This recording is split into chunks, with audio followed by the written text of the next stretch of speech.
I never thought I'd be writing something like this, but I'm at a loss, and I need some perspective. I'm Jake, 40M, the oldest of 3 boys. Growing up, let's just say I had a bit of a temper. Star student, yes, but also prone to getting into scraps. Thankfully, as I got older, I learned to control it, though it's still there simmering beneath the surface. Fast forward to now, and I'm a completely different person. I met my wife, Emma, 43F, and we have 2 amazing kids, Ellie, 10F, and Liam, 5M. They are my world. Ellie is a mini-me, bright, curious, and a little bit sassy. Liam is all energy and cuddles, a total mama's boy, though he's definitely a daddy's boy too. I work a demanding 9 to 5, but it pays well, 6 figures, which allows Emma to work in sales, something she's passionate about, without the pressure of being the sole breadwinner. We're comfortable, and I've always tried to give my family everything they need and most of what they want. I adore my kids. I coach Liam's soccer team, even though it means sacrificing some evenings. I help Ellie with her homework, patiently explaining concepts until her eyes light up with understanding. Weekends are for family hikes, movie nights with popcorn overflowing the bowl, and building epic Lego creations in the living room. I love watching Emma with them, seeing her laugh and play. She's a great mom, or at least she was. Emma and we were good. We're both in our early 40s, but we look younger, thankfully. I still look at her and see the vibrant woman I fell in love with. I'm a pretty fit guy, light brown hair, hazel eyes, a decent tan. Emma, with her dark brown hair and stunning blue eyes, is in great shape too. We've always taken care of ourselves. Lately, though, something has shifted. I noticed it first in the little things. A lack of eye contact, shorter responses to my questions, a general distance. I tried to talk to her about it, but she brushed it off, saying she was stressed with work. I believed her. I wanted to believe her.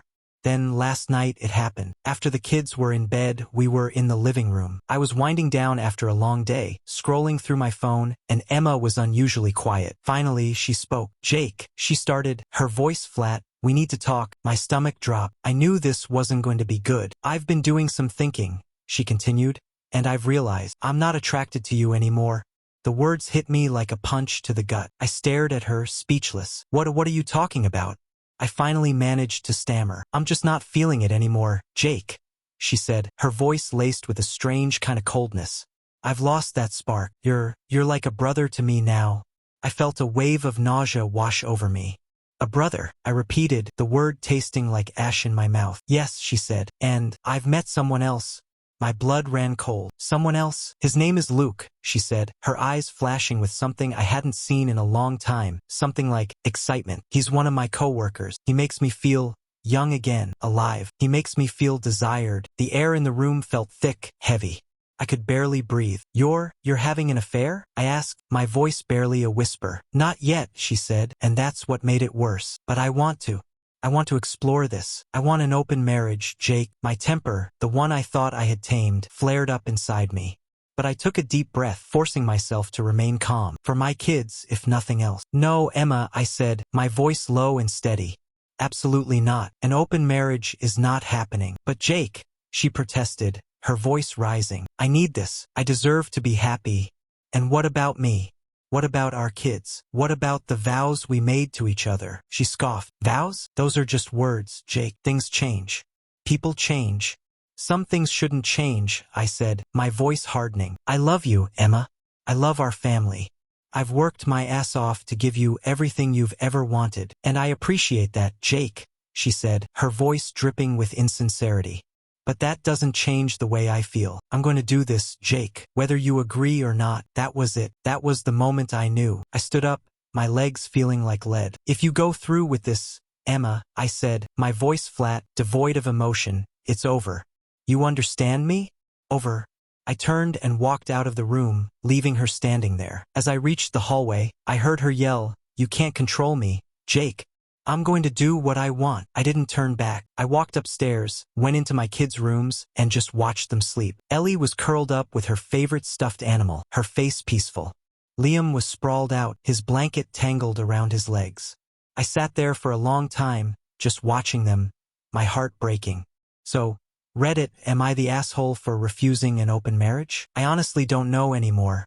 I feel like my whole world has been turned upside down. I need some perspective. Update 1, 2 weeks later. Hey guys, never thought I'd be back this quick. Thanks for all the comments and advice. I've read every single one, and honestly, it's been a lifeline. The house has been tense, to say the least, ever since the conversation. I've been sleeping in the guest room. Feels sterile, unfamiliar.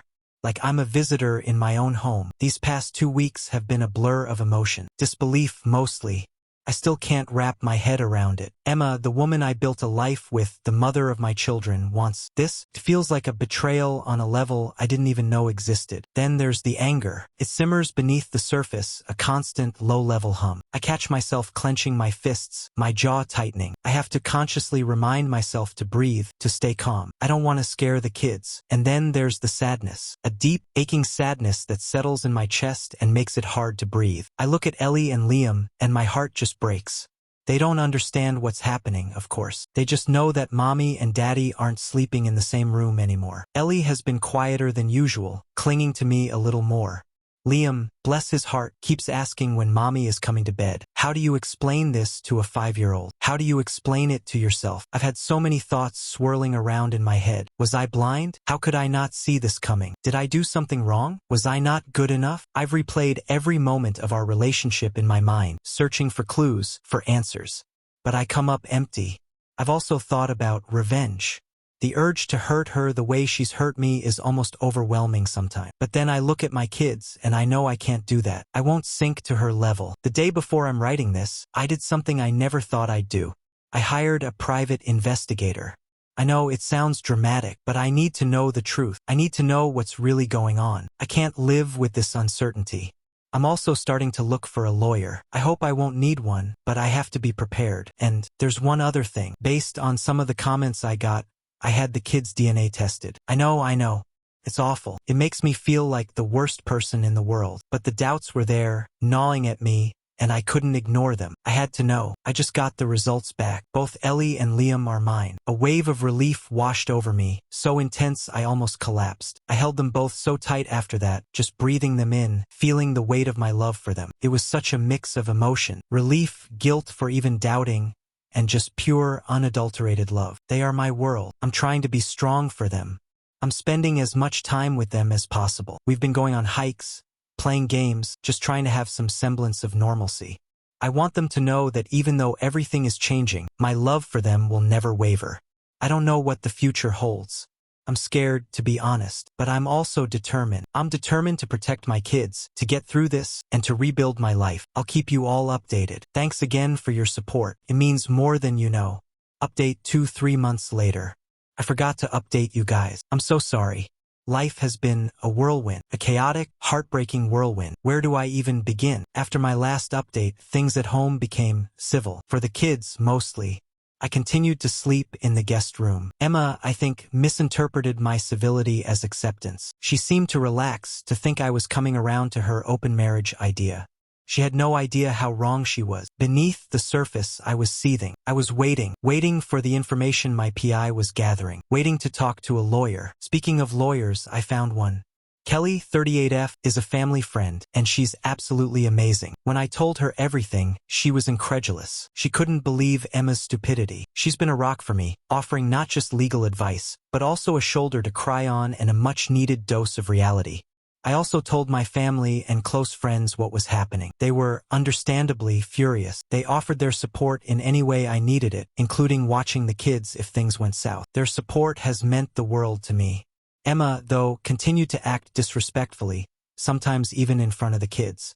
Ellie has started asking little questions. Are you and mommy fighting? Why don't you sleep in the same bed anymore? Those questions, they're like a knife twisting in my heart. How do you explain this to your children? How do you explain that their mother, the woman who's supposed to love them unconditionally, has thrown their family away for what? After what felt like an eternity, my PI finally reached out. I met with him and Kelly, and what I learned, it was worse than I imagined. Emma's affair hadn't just started. It had been going on for a year.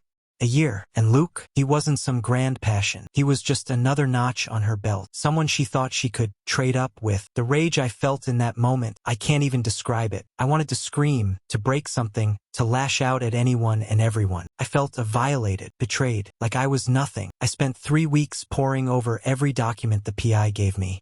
I barely slept. I just kept replaying everything in my mind, the good times, the bad times, trying to understand how I could have been so blind. And then, finally, I made a decision. I called Kelly. I'm going to take everything Kelly, I told her, my voice cold and hard. Everything, the house, the cars, the money, and the kid. I want full custody. I've completely clocked out of this marriage. Emma, of course, hasn't even noticed. She's too busy playing house with Luke. That scumbag, knows she's married. He just likes the thrill of it. He sees her as another conquest, another woman to add to his list. With Kelly's advice, I've started gathering more evidence. I've been meticulously separating everything we shared, leaving the joint account for last. I asked my boss for some time off, explaining the situation. He was incredibly understanding. I've started looking at houses, a 4-bedroom place near my parents. I've already started buying new furniture, things for the kids, trying to create a new home for them, a safe haven. I'm preparing my exit. I'm preparing for war. Update 3, final update. So, guys, it's been 8 months since my last update, and let's just say things got real nasty. I'm finally ready to share the rest of the story, the messy and painful end. 3 weeks after my last update, the bomb dropped. It was a Saturday. Emma had been out all day. No calls, no texts. Nothing. I was in the kitchen, cleaning up after the kids. They were in their rooms, enjoying some extra screen time. It was around 7 p.m. when Emma finally came home. Drunk, stumbling, reeking of cheap perfume and another man. Luke, I assumed. She walked into the kitchen, her eyes glazed over, and started ranting about Luke. He's the best, Jake, she slurred. You can't even compare. He makes me feel alive. Her words were like daggers, each one twisting deeper into my heart. I just stopped what I was doing and walked to the guest room. I started packing my things, my hands shaking with a mixture of anger and a strange sense of relief. This was it, the final straw. Emma followed me, yelling, her voice shrill and accusatory. Her shouting grabbed the kids' attention. Ellie and Liam came out of their rooms, their faces etched with confusion and fear. Liam, bless his heart, barely understood what was happening. But Ellie, she knew. She saw the anger in my eyes, the tears welling up in hers. She started to cry, her little body trembling. That's when I snapped. I couldn't take it anymore. I turned to Emma, my voice raw with pain and fury. I want a divorce, I yelled. The words echoed through the house, hanging in the air like a death knell. Emma stopped dead in her tracks, her eyes wide with shock. I walked past her, my heart breaking with every step, and went to the kids' rooms. I quickly packed their things, trying to be as gentle as possible, whispering reassurances that everything would be okay, even though I knew it wouldn't. And then we left, just like that. I walked out of that house, my kids in tow, leaving Emma standing there in stunned silence. We went to my parents' place. They welcomed us with open arms, no questions asked. It was late, and they could see the pain in my eyes. They knew something was wrong. In the morning, I told them everything that happened, and they just hugged me. On Wednesday, Emma was served with divorce papers at her workplace. I heard from a mutual friend that she was absolutely humiliated. She cried so much they had to send her home. The next day, she tried calling me. I didn't answer. I haven't spoken to her since that night. By Friday, I had moved into the new house with the kids. I took half the money from the joint account. It was my right. Emma showed up at my parents' house, demanding to see me. My parents didn't tell her anything. They stood by me, unwavering in their support. Then, Emma got a call from Kelly. My lawyer told her that all communication would now go through their respective legal counsel. Emma, in her infinite wisdom, started spreading lies about me, trying to paint herself as the victim. But the truth has a way of surfacing. People who knew us both started to see through her facade. They saw her for who she really was. I heard through the grapevine that Emma had moved Luke into our old house 2 weeks after she received the divorce papers. I laughed, a hollow, painful laugh, the kind that comes from deep within your soul. My family, my friends, and even some of our acquaintances, they all rallied around me. They saw the truth. They saw how much I loved my kids, how hard I had tried to make things work. They saw Emma's selfishness, her callous disregard for her family. Emma, meanwhile, was taunting me on social media, posting pictures of her and Luke, acting like nothing was wrong. She never once asked about the kids. Not once. It was like they didn't even exist. The divorce was surprisingly quick. Emma only wanted the house. She got it. She also got every other weekend with the kid. It's not ideal, but it's what the court decided. After the divorce, I cut back my hours at work. I needed to be there for my kids. I needed to be present. I'm learning to balance work and single parenthood. It's hard, but I'm doing it for them. I still hear bits and pieces about Emma's life. She's still with Luke, apparently. They're living in my house, enjoying the life I worked so hard to build. But honestly, I don't care anymore. I've moved on. I'm focusing on my kids, on my own happiness. This whole experience has changed me. It's made me stronger and more resilient. It's taught me the true meaning of love, of family. And it's taught me that sometimes walking away is the bravest thing you can do. Thank you, Reddit, for listening. Thank you for your support. This is my final update. I'm closing this chapter of my life and moving on to the next. I'm not sure what the future holds, but I'm ready for it. I'm ready for whatever comes my way, because I know deep down that I'm going to be okay. My kids are okay. And that's all that matters. Update 2 years later. LMAO. Never thought I'd be back here, Reddit, but here I am, and you guys are gonna love this. The months after the divorce were rough, no sugarcoating it, but things settled down eventually. My kids are truly awesome. They're in therapy, and so am I. This helped tremendously. I remained single for a long time, focusing on my kids and my family, especially my brothers. Mark and Adam are my best friends, along with Jared, Kelly, yes, that Kelly, and Sarah, who's Jared's amazing girlfriend. They're my support system, my chosen family. Allison is a nanny I hired on the recommendation of my dad. She's 3 years younger than me, has light brown hair, hazel eyes, beautiful skin, and works out regularly. She started working for me part-time. She's the daughter of one of his old college buddies, someone who needed a fresh start after her last boyfriend tried to steal her business. Over time, Allison became part of our friend group. My kids adore her. She's amazing with them. Things with Emma, well, they became civil, for the kids' sake and nothing else. She started wanting the kids more often, which wasn't a problem initially, until the kids started telling me they didn't like Luke, and that their mommy was asking about me and Allison. It got so bad that we went back to court. I had to step back from allowing Emma to see the kid. It was better for everyone. After months of flirting, of spending time together, Allison and I started dating. Felt right and natural. She's everything I never knew I wanted. She's kind and compassionate, with a wicked sense of humor. Once we started posting pictures of each other on social media, things went downhill fast. Emma, predictably, started spreading lies about us, but they backfired spectacularly. Everyone knew the truth. Everyone knew what she had done. Then, she started reaching out, being overly nice to me. I guess she didn't realize I knew about what she had tried to pull. I remained civil, but that was it. Allison found it hilarious how Emma's attitude changed. Yes, guys, of course, Allison knows the whole story. After a year of dating, Allison moved in. This sent Emma spiraling. She started ranting about Allison taking her place, and that she didn't want the kids around her, which made absolutely no sense, considering everything. And then, I started hearing things, bits and pieces. Luke had been cheating on Emma. He told her she was too old for him now. Can you believe the audacity? He'd been using her money for his dates, for his lifestyle, while she was being faithful to him at home. When Emma found out, she went crying to her parents and friends, and they told her she did the same thing to me, that she reaps what she sows. This was around the same time she started demanding more time with the kid. You all know how that ended. Apparently, when Allison and I started dating, Emma was telling her friends that she was just letting me have my fun, and that she could get me back if she wanted to. But when Allison moved in, she had a mental breakdown. Luke, that coward, disappeared like Houdini after Emma's meltdown. The way I laughed when I heard all this, it should be a crime. I don't know. Hearing what was happening, it felt like I could finally let go of the hate I had for Emma. It just dissipated. But Emma had other plans. Because of everything that was happening with her and Luke, the kids stopped seeing her. With more time with my kids, Allison and they got even closer, which made me so happy. So I proposed to Allison. She said yes, and both our families congratulated us. When our engagement hit social media, Emma went nuclear. Full-on harassment. It got so bad that I asked Kelly to send Emma a formal warning. But it didn't stop. It didn't stop until, well, you're not gonna believe this. Emma tried to attack Allison. Yeah, you guys read that right. At one of our group hangouts.